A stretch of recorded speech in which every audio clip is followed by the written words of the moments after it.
সবাইকে good morning. কেমন আছেন সবাই? আমরা তো খুব ভালো আছি। আর একটা নতুন ব্লগে সবাইকে স্বাগত জানাই। এই যে আমার মেয়ে আজকে সবজি কাটতে বসে গেছে। আজকে 2-3 দিন বেশ ঠান্ডা পড়েছে, হাওয়াও দিচ্ছে।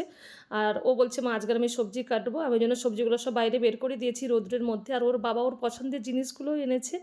আর কুমড়ো ফুল, বিনস, মটরশুঁটি, আর ধনেপাতা, থানকুনি পাতা। আমরা তো প্রত্যেক দিন খালি পেটে থানকুনি পাতা খাই, ওই জন্য থানকুনি পাতা এনেছে। মেয়েকে দেখাচ্ছি আজকে 10 টাকায় অনেকগুলো থানকুনি পাতা দিয়েছে। আর বেশ টাটকা থানকুনি পাতাগুলো, আর কি সুন্দর ঝলমলে রোদও বেরিয়েছে। এই তো বড়ি দেব। কালকের বড়ি দিয়েছিলাম কিছু, আর একটু ডাল বাটা ছিল। আজকের এই যে আদাটাকে একটু গ্রেট করে নিচ্ছি। কাঁকুরটাকে 2-3 দিন আগে কাঁকুরটাকে কেটেছিলাম, কেটে এরকমভাবে কাঁকুরটাকে চুড়ে রোদে দিয়েছি। 2-3 দিন একটু রোদে দিলে ড্রাই হয়ে যাবে। এই ডাল বাটার সঙ্গে একটু জিরা, লঙ্কা, তেজপাতা শুকনো খোলায় ভেজে গুঁড়ো করে দিয়েছি, আর আদাও দিলাম। কালকে অনেকটা বেলা হয়ে গেছিল আর দেওয়া হয়নি, একটু রেখে দিয়েছিলাম ডাল বাটা। এই যে আজকে দেব।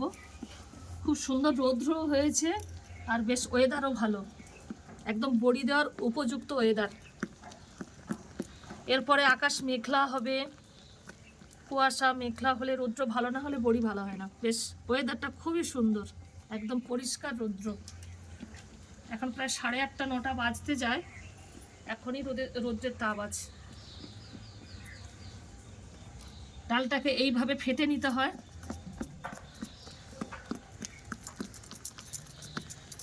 প্রচুর ফাটতে হয়, যত ফাটবে তত বড়ি নরম হবে। আমাদের বাঙালিদের একটা ঐতিহ্য এই বড়ি, এই কুমড়া বড়ি, মানের বড়ি, নকশা বড়ি, তিলের ওপরে, পোস্তের ওপরে। শীতকাল মানেই বড়ি। এই তো বড়ি দেওয়া হয়ে গেছে, কি সুন্দর দেখতে লাগছে, আর একদম ধবধবে সাদা। এটা 1 কিলো ডালের বড়ি, এখনও 4 কিলো ডাল আছে। তিলের ওপরে দেবো, পোস্তর ওপরে দেবো, এই কুমড়া দিয়েও দেবো। কুমড়াটাকেও রোদে দিয়ে দিয়েছি। খুব সুন্দর রৌদ্র হয়েছে, কিন্তু কালকে যে বড়িটা দিয়েছি নিশ্চয়ই আজকে উঠে যাবে বিকেলে, রৌদ্রের তাপ আছে। আমি বড়ি দিয়েছে দেখছি মেয়ে এই যে পরোটা বানাচ্ছে। আজকের ফুলকপির পরোটা বানাবে। প্রথমে ফুলকপিটাকে লবণ আর হলুদ দিয়ে সেদ্ধ করে নিয়েছিস, তারপরে তেলের ওপরে ফুলকপিটাকে ভেজে আলুও দিয়েছে। এই তো দেখছি লঙ্কা গুঁড়ো, হলুদ গুঁড়ো, জিরে গুঁড়ো, টমেটো, হ্যাঁ, কাঁচা লঙ্কা, ধনেপাতা দেবো এবারে। হ্যাঁ, ধনে পাতাটা কুচি করে নাও। এই তো একটু মিষ্টি দিয়েছি, তারপরে যে একটু ধনে পাতা দিলাম। ওটা জাস্ট রেডি হয়ে এসেছে, তাহলে নামিয়ে নেব। একটু ঠান্ডা হওয়ার পরে গিয়ে তারপরে বানাবো। প্রথমে এইভাবে হাত দিয়ে একটা খুলি বানিয়ে নিতে হবে।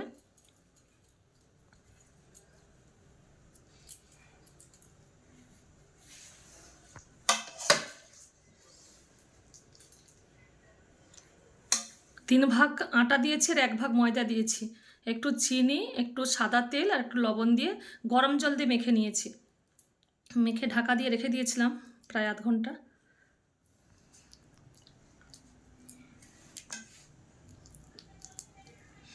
এই শীতের সময় ভীষণ ভালো লাগে এই মেথি পরোটা, গোবি পরোটা। এভাবেই হালকা হাতে বেলে নিতে হবে, বেশি চাপ দিলে এই ফুলগুলো বেরিয়ে যাবে বাইরে থেকে।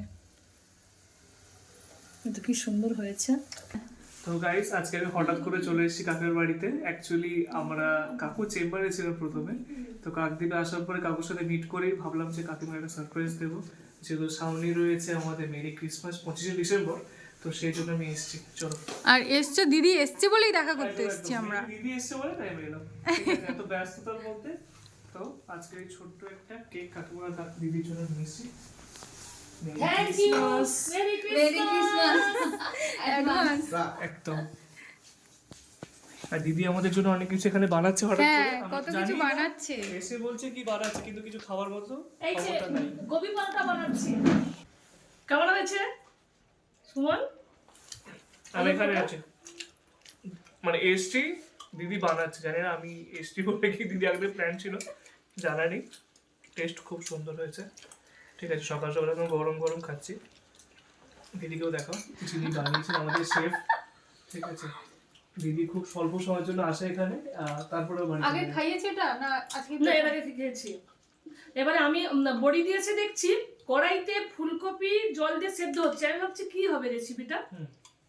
ফুলকপির তরকারি হবে, ও আটার কথা জিজ্ঞাসা করেছিল, আমি বলছি তাহলে রুটি আর ফুলকপির তরকারি হবে, ফুলকপিটাকে সেদ্ধ করছে কেন? আমি বলছি তুই ফুলকপিটাকে না ভেজে তুই সেদ্ধ করছিস, বলছে যে আজকে পরোটা বানাবো, গোবি পরোটা বানাবো। তারপরে বানিয়েছে। কেমন হয়েছে? ভালো লাগছে। হ্যাঁ দারুণ হয়েছে। ফুলকপির পরোটা ফার্স্ট টাইম খাচ্ছি। ভালো আলুর লাগছে। পরোটাই তো আমরা সবসময় বেশি খাই। হ্যাঁ আলুর পরোটা। গেস্টের এরকম একটা টিফিন খাওয়াতে পেরে খুব ভালো লাগছে। জ্যোতিষটার থেকে নিয়েছে। এই যে আমাদের রানী উঠে পড়েছে সুমনের স্কুটিতে।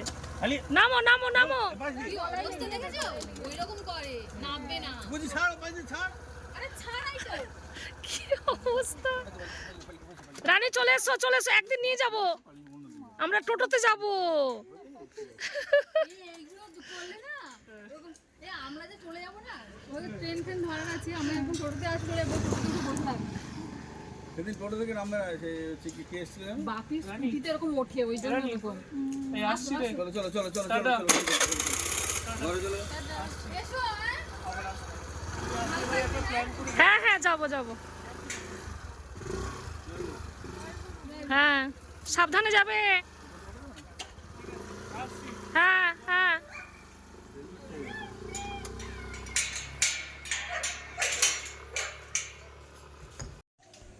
আজকে দুটো জবা ফুল ফুটেছে, কি সুন্দর। এটা হচ্ছে বাসন্তী কালার, আর এটা অফ হোয়াইটের মাঝখানে পিঙ্ক। দুটো জবা গাছ কিনে এনেছি কয়েকদিন আগে, এখনও লাগানো হয়নি। তখন কুড়ি হয়েছিল ফুলগুলো, জাস্ট কেমন জানি না। দোকানদার বলেছিল যে দুটো কালারই খুব সুন্দর, তা আজকেরই ফুটেছে, লাগাবো। এই তো রান্নাটা বসিয়ে দিয়েছি। আজকের বাঁধাকপির তরকারি হচ্ছে, এপাশে ডাল হচ্ছে, কুমড়ো ফুলের বড়া ভাজা করব, কলমি শাক ভাজা করব, আমের চাটনি করব, আর একটু আলু সেদ্ধ দেব। বড়াটা ভাজবো। ডালটাকে বেটে নিয়েছি, কাঁচা লঙ্কা কুচি করে নিয়েছি, পরিমাণ মতো হলুদ গুঁড়ো দিলাম, পরিমাণ মতো লবণও দিয়ে দিলাম। আর এপাশে এই যে চাটনি হচ্ছে, ফুল আর ডালটাকে মেখে নেব।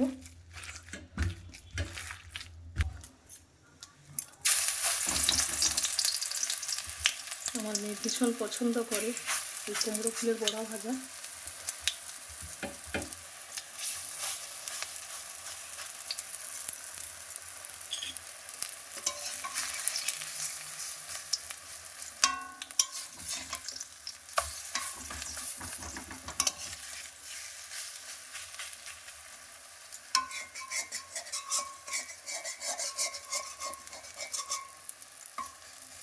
বড়া ভাজা তো হয়ে গেছে, আমার মেয়েও এ পাশে ভাত রেডি করছে। আজকে রান্না করেছি বাঁধাকপির তরকারি, কলমির শাকের ভাজা, ডাল, আমের চাটনি, আর একটু আলু সেদ্ধ দিয়েছিলাম।